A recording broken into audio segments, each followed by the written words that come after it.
Enthalpy का मतलब क्या होता है? एंथैल्पी का मतलब होता है heat content of the system. System के पास कितना हीट का कंटेंट है उसी को हम लोग बोलते हैं एंथैल्पी। अब मैं आपको बता देता हूं कि हीट की सिस्टम के पास कितनी हीट है। मेरी बात ध्यान से सुनना।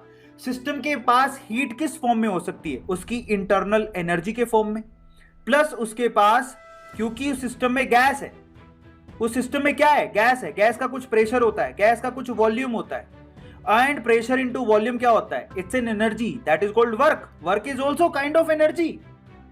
तो यहां पर सिस्टम के पास दो तरह की एनर्जी हो सकती है। हीट कंटेंट दो तरह से हो सकता है, एक तो उसकी इंटरनल एनर्जी, एक उसकी प्रेशर इनटू वॉल्यूम। आ गया समझ में? वेरी इंटरेस्टिंग चीज, समझ में आया? अब बेसिकली डेल्टा एच क्या होता है? डेल्टा एच का मतलब होता है चेंज इन एंथैल्पी, और उसको हम लोग किससे लिखते हैं? Yes, Q P. At constant pressure, जब भी आप, मेरी बात को ध्यान से सुनना, कांस्टेंट प्रेशर पे, कांस्टेंट प्रेशर पे जब भी आप किसी सिस्टम को हीट प्रोवाइड करते हो तो वो सीधे किसके बराबर होती है? डेल्टा एच के बराबर होती है। दोबारा बोलता हूं, ध्यान से सुनना।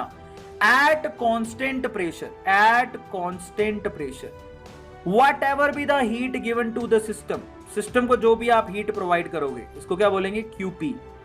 क्यूपी मतलब प्रेशर कांस्टेंट है और आपने हीट प्रोवाइड की, वो सीधे सीधे डेल्टा एच के बराबर होगी। ये डेल्टा एच का डेफिनेशन। डेल्टा एच का मतलब होता है at constant pressure whatever be the heat provided to the system is called delta H. समझ में आ गया? कांस्टेंट प्रेशर पे आप जो भी हीट प्रोवाइड करते हो वो सीधे सीधे चेंज इन एंथैल्पी के बराबर होती है। प्लीज आप इसको याद कर लो। Now this is very very very important. This is clear? सबको समझ में आ गया? चलिए, तो अब हम लोग थोड़ा और आगे चलते हैं। मेरी बात को ध्यान से सुनना। मान लो कि आप चेंज इन एंथैल्पी को कैलकुलेशन करने के लिए, मान लो आपके पास कोई, आप इसको केमिकल रिएक्शन पे कैसे लगाओगे? मान लो आपके पास कोई केमिकल रिएक्शन है।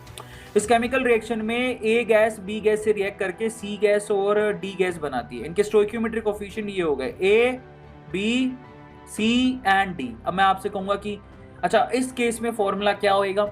इस केस में अगर आप किसी केमिकल रिएक्शन पे डेल्टा एच का फॉर्मूला याद करना चाहते हो तो अभी आप ऐसे पढ़ के आओ। डेल्टा एच आप पढ़ के आए हो कि एच इक्वल्स टू क्या होता है? You plus PV. पढ़ के आए हो कि नहीं पढ़ के आए हो?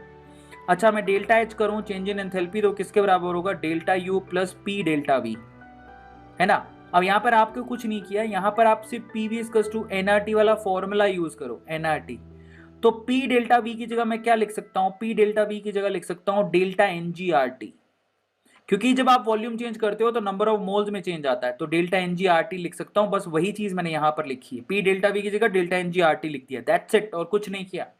जब वॉल्यूम में चेंज आता है नंबर ऑफ मोल्स भी चेंज होते हैं अगर टेम्परेचर कांस्टेंट हो तो इन दैट केस आप पी डेल्टा वी की जगह पे डेल्टा एनजीआरटी भी लिख सकते हो। What do you mean by delta N G? Delta N G का मतलब होता है चेंज इन गैसियस मोलेक्यूल्स। देखो आप यहां इसके लिए क्या करते हो? यहां पर स्टोइकियोमेट्रिक कोफिशिएंट पकड़ते हो। Stoichiometric coefficient in the case of product that is C plus D and stoichiometric coefficient in the case of reactant that is A plus B। तो आपको इन दोनों का डिफरेंस ही लेना और कुछ नहीं। तो C plus D minus A plus B is actually called what? This is called delta Ng। delta Ng क्या होता है? Change in gaseous molecules। Product से रिएक्टेंट में कितने गैसेस मॉलिक्यूल चेंज हो रहे हैं उसी को डेल्टा Ng बोलते हैं। और ये रिएक्शन बहुत काम आएगी। Delta H equals to delta U plus delta Ng RT।